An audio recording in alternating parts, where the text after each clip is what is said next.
Houthi fighters ने भारत की तरफ जाने वाली कार्गो शिप्स पर हमले के बाद अब पाकिस्तान की तरफ जाने वाली शिप्स पर भी अटैक्स शुरू कर दिए हैं। जी हां, हूसी आखिर क्या चाहते हैं? आज की इस वीडियो में हम देखेंगे कि कराची बाउंड शिप पर हमला क्यों किया गया है और इसके क्या डायनामिक्स हैं, इसकी क्या सिग्निफिकेंस है इस इवेंट की। ताज़ा तरीन इत्तलात के मुताबिक एक पाकिस्तान बाउंड शिप जो कि सऊदी अरेबिया से कराची पोर्ट की जानिब बढ़ रही थी तेल लेकर, उसको हूसीज ने निशाना बना दिया है और इस वजह से पाकिस्तान की जो सरकार है उसमें ज़बरदस्त थरथली फैल गई है कि इसको कैसे टैकल किया जाए। जी हाँ, हम देख रहे थे कि हूसी जो मिलिटेंट्स हैं उन्होंने अपने हमलों में शिद्दत जारी कर दी थी। रेड सी के अंदर उन्होंने जितनी भी इसराइल बाउंड शिप्स हैं, इसराइल एफिलिएटेड शिप्स हैं, उनको निशाना बनाना शुरू कर दिया था और 2 दिन पहले उन्होंने भारत की जानिब जाने वाली एक कार्गो शिप को भी निशाना बनाया था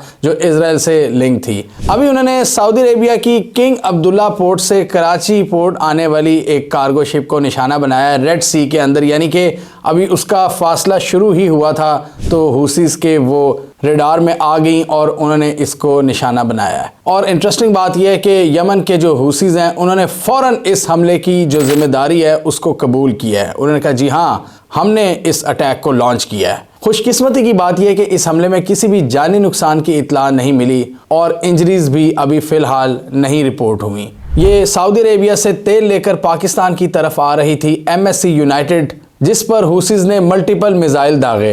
ये शिप रेड सी से ट्रांजिट कर रही थी और अपने अगले सफ़र की तरफ रवाना थी जब इस पर हमला किया गया है। इस हवाले से एक तो स्टेटमेंट हूसियों की आई थी जिसमें उन्होंने इस हमले की रिस्पॉन्सिबिलिटी क्लेम की है और दूसरी तरफ इजराइल ने भी एक स्टेटमेंट जारी किया है इस हमले से रिलेटेड। उन्होंने कहा कि हमारे एयरक्राफ्ट ने एक होस्टाइल एरियल टारगेट को इंटरसेप्ट किया है रेड सी के करीब। इसके बाद शिप का जो अमला था उन्होंने US लेड कोलिशन को इत्तला दी, जो US ने एक नेवल फोर्स बनाई है।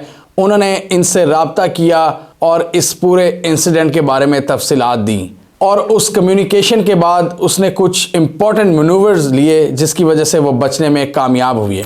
हूती मिलिट्री के जो स्पोक्स पर्सन हैं याया सारे, उनके मुताबिक हमने इस शिप को काफ़ी दफ़ा वार्न किया था कि वो इस एरिए से ना गुजरें और उन्होंने हमारी जो वार्निंग्स हैं उन पर कोई कान नहीं धरे और हमें मजबूरन इन पर मिसाइल दागने पड़े। हम देख रहे हैं कि इस वक्त हूसीज अपनी ताकत का मुजाहरा कर रहे हैं। रेड सी में उन्होंने अमेरिका को तंग किया हुआ है। अमेरिका एक नेवल अलायंस बनाने पर मजबूर हो गया है। अमेरिका की शिप्स वहाँ पर फेर रही हैं रेड सी के एरिया में। इसके बावजूद हूसीज के एक नया क्लेम सामने आया कि जो इलाद सिटी है, जो सदर्न साइड है इसराइल की, रेड सी के बिल्कुल ऊपर वाली साइड पर जो यमन से बहुत दूर बनता है, इसके बावजूद वो इलाद शहर को हिट करने में कामयाब हो गए हैं। इसके अलावा इंडिया की तरफ जो एक शिप जा रही थी, इंडिया की गुजरात पोर्ट से, वो सिर्फ 200 नॉटिकल माइल्स की दूरी पर थी, उसको 3 दिन पहले निशाना बनाया और अब पाकिस्तान बाउंड शिप को भी निशाना बनाया। उनके मुताबिक जो भी जिस शिप का ताल्लुक भी इसराइल से होगा, किसी न किसी तरह भी हम उसको हिट करेंगे और हम रेड सी में जो कमर्शियल एक्टिविटीज़ हैं उनको नहीं होने देंगे। तो ये भी ये जो पाकिस्तान बाउंड शिप पर जो अटैक हुआ है उस पर भी हूसियों का ये कहना है कि ये रेड सी के हवाले से हमने इनको वार्निंग दी थी कि यहाँ से ना गुजरना, लेकिन इन्होंने हमारी बात नहीं सुनी। रिपोर्ट्स के मुताबिक अभी अमेरिका ने ये जो सारा नेवल अलायंस बनाया है इनको रोकने के लिए, उस हवाले से कोई खातिर खा कामयाबी नहीं मिली अमेरिका को और बहुत से जो शिपिंग कंपनीज़ हैं, जो कमर्शियल शिप्स हैं, जो ट्रेड करती हैं, जो बड़ी बड़ी कंपनीज़ हैं, वो अभी भी इस रूट को अवॉइड कर रही हैं रेड सी को। ऑब्वियसली वो डरी हुई हैं हूसियों के मिसाइलों से, हूसियों के ड्रोन अटैक्स की वजह से। अमेरिका ने पिछले 2-3 जो अटैक्स किए हैं हूसीज ने इंडियन ओशन वाली साइड पर, उसका सारा इल्ज़ाम ईरान पर लगाया है और ईरान ने इस इल्ज़ाम को रिजेक्ट किया है। ईरान ने कहा कि हूसीज की अपनी कैपेबिलिटीज़ हैं, उनके पास अपने टूल्स हैं, हम इनकी सरपरस्ती नहीं कर रहे इन हमलों में। और हूसीज का कॉन्फिडेंस इस वक्त बिल्कुल आसमान पर है और उन्होंने पूरी दुनिया की ट्रेड को हिलाकर रख दिया है। ये जो सारा इलाका है रेड सी का, यहाँ से पूरी दुनिया की बहुत ज़्यादा ट्रेड गुजरती है। ऑयल ट्रेड यहाँ से होकर गुजरती है, LNG की ट्रेड यहाँ से गुजरती है। तो इस वजह से ये एरिया बहुत इंपॉर्टेंट है ट्रेड के लिए। US ने पिछले दिनों हमने देखा था कि सऊदी अरेबिया को भी इंगेज किया है, अरब ममालिक को, कि आप हमारे साथ आएँ, इस नेवल अलायंस का हिस्सा बने।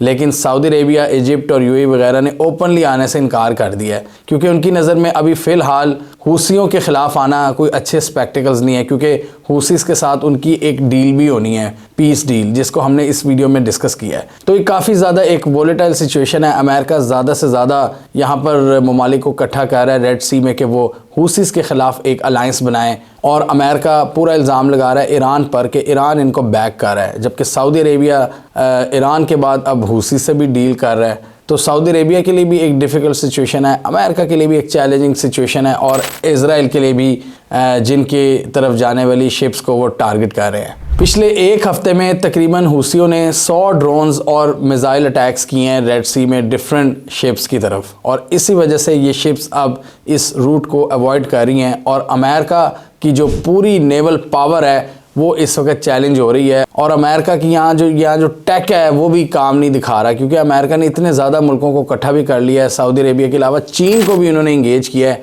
और चीन की तरफ से भी कोई ख़ास उनको रिस्पांस नहीं मिला। हूसियों के मुताबिक हम ये जो अटैक्स कर रहे हैं ये हम इज़राइल को सबक सिखाने के लिए कर रहे हैं कि जो उसने फ़लस्तीन पर एक ब्लॉकेड लगाई हुई है उन पर वो हमले कर रहा है, उन पर फूड और मेडिसिन की तंगी कर रहा है। इसकी वजह से हम इज़राइल की ट्रेड को मुतासिर करेंगे, और हम अमेरिका और उनके हवारियों को भी तंग करेंगे जब तक ये इज़राइल को नहीं रोकते। ये है हूसियों का स्टेटमेंट।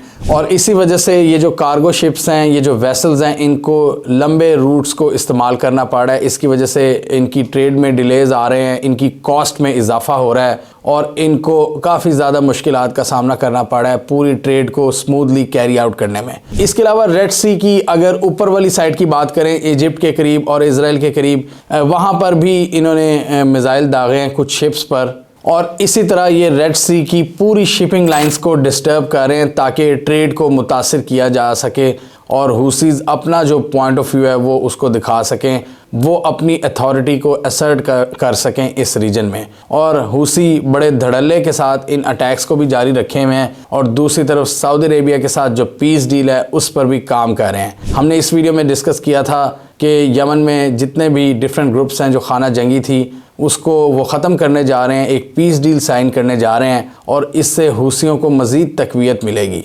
सऊदी अरेबिया अगर हूसीज़ को लेजिटिमाइज़ कर देता है तो ये अमेरिका को डेफिनेटली बहुत नागवार गुजरेगी ये चीज़, और इसलिए वो सऊदी अरेबिया को प्रेशराइज़ कर रहे हैं कि हूसीज़ के साथ पीस डील को तर्क करके आप हमारे साथ नेवल अलायंस ज्वाइन करें, जिसके ज़रिए हमने इनको टारगेट करना है। हमें कमेंट सेक्शन में बताइए आपके ख्याल में आप पाकिस्तान का रिस्पांस इसमें किस तरह देखते हैं, क्योंकि अब पाकिस्तानी बाउंड शिप पर अटैक हो चुका है जो पाकिस्तान की तरफ चीज़ें लेकर आ रही थी, प्रॉब्ली तेल लेकर आ रही थी, और वो भी सऊदी अरब से।